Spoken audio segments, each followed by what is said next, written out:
Your father was a crackhead, right? Well, he was. He's doing good now. Now, I saw you do an interview with Vlad TV, and you said that it would be very uncomfortable for you to listen to a gay rapper talking about kissing a dude. Did I say that? I don't know. I thought you said you saw it, Charlamagne. Who the hell? Oh man, I don't want to get into that. It's a little too personal. But no, it's all good. No, I was just talking about statements. I'm not gonna go into who or what or where, but these are the things that I witnessed and that I saw growing up. Unfortunately, yeah. So I'll talk about that, but I'm not. That's their business. You know what I mean? If they want to come up here and talk about it, then more power to them. There are interviews that change careers, and then there are interviews that change people. And for years, Charlamagne the God built his career by making his guests uncomfortable. But all it took was one careless question to shatter the untouchable reputation he spent years creating. Your father was a crackhead, right? Well, he was. He's doing good now. It was a question that should have never been asked. And once it was, it couldn't be erased. That single sentence, which was said during the Breakfast Club interview, turned the conversation into a public scrutiny. Charlamagne even went as far as joking about Logic's sister being sexually assaulted. Who the hell? Oh man, I don't want to get into that. It's a little too personal. But no, it's all good. No, I was just talking about statements. I'm not gonna go into who or what or where, but these are the things that I witnessed and that I saw growing up. Unfortunately, yeah. So I'll talk about that, but I'm not. That's their business. You know what I mean? If they want to come up here and talk about it, then more power to them. But that wouldn't be the last time Charlamagne crossed the line. He later accused Logic of being homophobic and used his own radio segment, Donkey of the Day, to launch relentless insults at the rapper. Charlamagne didn't just critique Logic's music. He mocked his persona and questioned his identity, even took aim at the fact that he is biracial. Now, I saw you do an interview with Vlad TV, and you said that it would be very uncomfortable for you to listen to a gay rapper talking about kissing a dude. Did I say that? I don't know. I thought you said you saw it, Charlamagne. In the middle of 2016, Logic was still navigating his rapid rise in the music industry. His music was personal and often deeply vulnerable. So when he appeared on The Breakfast Club, he brought that same openness, talking about addiction, mental health, and even a traumatic family past. But one revelation about his sister's sexual assault was not met with empathy, but bluntness. The room fell quiet for a minute. Logic answered the question, but his body language was obvious. Years later, he would speak up about the incident on Genius, when he basically kind of called me homophobic without even watching an interview, and I was like, I didn't even say that, Logic told Genius. And then for him to just out his mouth be like, who raped your sister? So callous. That fucked me up, and I actually held on to that for 6 years. And I was like, this isn't healthy, and I'm talking to my therapist about it. The clip resurfaced in 2020 during the lockdown, and this time, the internet wasn't silent. Charlamagne was accused of turning a man's trauma into clicks, and yet, he didn't back down. By 2020, Logic had had enough. After years of tension, he announced his retirement from the rap industry, but not before one last project. On the album, Logic would finally take shots at Charlamagne on the song Clickbait. I don't do The Breakfast Club because Charlamagne is shameless. Do your research before you call somebody homophobic. You make a living off of controversy, and you know it. Charlamagne, never one to let things slide, responded the way he always did. He dedicated an entire Donkey of the Day segment to Logic. Yes, Donkey of the Day for Friday, May 10th goes to a young biracial rapper named Sir Robert Bryson Hall. The second known to the world is Logic. I don't have anything against Logic. I don't know Logic personally. Met him a couple times when he came to the Breakfast Club. Don't listen to his music. Don't find him appealing. In fact, I am so committed to not listening to Logic that he once put my favorite hip-hop group of all time, Wu-Tang Clan, on the record, and I did not listen. Not saying that I wouldn't listen, just saying I'm not searching the name Logic or any of his music in my title app in order for that song to pop up on my playlist. Now, I know Logic has a fan base. Salute to everyone who enjoys his music, goes to his shows, buys his merchandise. He put a book out recently, didn't he? Yes. Yes, he and did. I believe he's a New York Times bestselling author like myself, so salute to that young man for all of his accomplishments, but I don't check for him, okay? Dan did say this morning that Logic hasn't had a good album since his first one. I don't know He did not say that. No, he did say that. He did say that. He did say that. Yes. Why did y'all throw him under the bus? I don't know. I don't know about any of his albums. I just know that he put out an album yesterday called Confessions of a Dangerous Mind. Did y'all know that? No. Yeah, I would have never known either if he hadn't have mentioned The Breakfast Club or me on the album, but we'll get to that in a minute. Because Dan gave me the story. Oh, okay. Now, Bryson is signed to Def Jam, correct? Yes. Okay, I don't know what the point of being on a major label is if they're not gonna promote your music. No diss to Def Jam, but well, let me ask this a different way. Does Def Jam not promote their artists anymore, or they just don't care about Logic enough to promote him? Because I had no idea he had an album coming up. But Logic's last album did pretty well too. All his albums do good. Yeah. Okay. Well, listen, I don't run in Logic circles. I'm not around people who listen to Logic, so maybe I'm just out the loop. But he did drop a project yesterday, and he has a song on his album called Clickbait.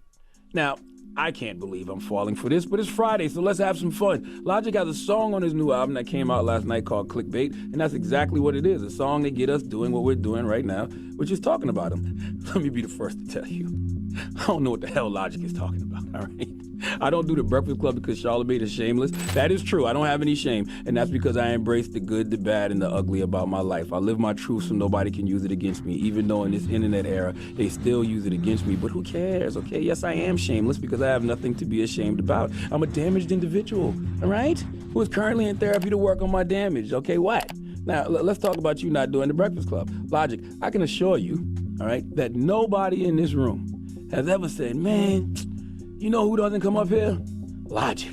It's important to note that Logic wasn't the only one who walked away feeling disrespected. Charlamagne didn't build his name on thoughtful interviews. He built it on shock value and on crossing lines to make his guests uncomfortable, just to get a reaction for clicks. Yeah. Are you white? Yeah. Okay, just making sure. Yeah. You know, you could be Puerto Rican, transracial, we don't know. Transracial? Yeah. What's that mean? You know what transracial is? No. Never heard of Rachel Dolezal? Oh, yeah. I've Yeah. seen that. That's wild. White guy who identifies as black. It could be you. Maybe. I identify with people. Good answer. Are you afraid as a white rapper that you may be considered a culture vulture? I don't think so. I'm not scared. I'm not scared because I'm not trying to be anybody that I'm not. True indeed. I'm just trying to, I like what I like. And I don't think I'm biting off of a certain culture or copying a certain culture or trying to be part of a certain culture because, I like what I like. What are you doing for the Black Lives Matter movement? What? I don't know. Is that a serious question? Yes. Okay, I'm sorry. If anything. I guess what I can do to help Black Lives Matter is I to keep making music. You know what I mean? I don't know. Got you. I don't know. I would have just said nothing. But with Logic, it wasn't just about shock value. It felt more personal. The relentless attacks on his character and the refusal to let things go. Even after Logic stepped away from music to raise his son, it felt like it was personal. To understand Charlamagne's obsession with Logic and making everyone else uncomfortable, you have to look past the mic. Behind the ruthless radio persona is someone deeply damaged from childhood trauma. He spoke about growing up in Moncks Corner, South Carolina, about being fired from 4 jobs, and about collecting unemployment checks while living with his mother in a trailer. However, the shock value came when he made a revelation about his childhood that no one saw coming. I was losing myself because you got to think, I'm still in survival mode. I'm still coming off being fired 4 times. You got to think what my journey was from 1998 up until that moment. Up until that moment, I'm just coming out of my mom's house, living with my mom in Moncks Corner, South Carolina. Like I just collected my last unemployment check, right? So you can't chill. Nah, I'm scared to death. Everything that you saw was me, was rooted in fear. It was rooted in, I'm not going back to that. So whatever I have to do to not go back to that, I'm going to do. Charlamagne built his persona out of the trauma, and the interviews were a way for him to project his pain and anger on other people. And Logic, just like many others, became a victim. That's why you see the ruthless, anybody can get it. It's still a lot of pain there that I'm probably projecting on the other people. There's still a lot of hurt there that I'm projecting on the other people. Plus, y'all done tried to fire me out of this business 4 different times. Y'all thought it was sweet when I was down in Moncks Corner, South Carolina, living back home with my mom. Now all of y'all gotta feel my wrath. Charlamagne has since spoken publicly about going to therapy. He's hosted mental health specials and started honest conversations about trauma and healing. And for that, he's earned respect. But healing isn't just about confronting your past. It's about making peace with the people you've hurt along the way. But no matter how deep the pain, it is never an excuse to pass that on to others. And for people like Logic. It wasn't just an interview. It was a traumatic experience that stayed long after the camera stopped rolling. 8 years old, your cousin's ex-wife had a sexual encounter with you. And you talk about these sexual encounters changing your personality. You don't even realize that it's molestation till you get older. Well, at least I didn't realize it until I got older. And I was like, oh, I was getting molested. And then when you start going to therapy and you start peeling back, the layers of that trauma, you start realizing, oh, this is why I am the way I am in regards to pleasing people. Because I felt like even though what she was doing to me was wrong and it made me uncomfortable and I didn't like it, I had to keep doing it so she'd stop calling me ugly. I was just a young kid and I was molested. Ooh, shit.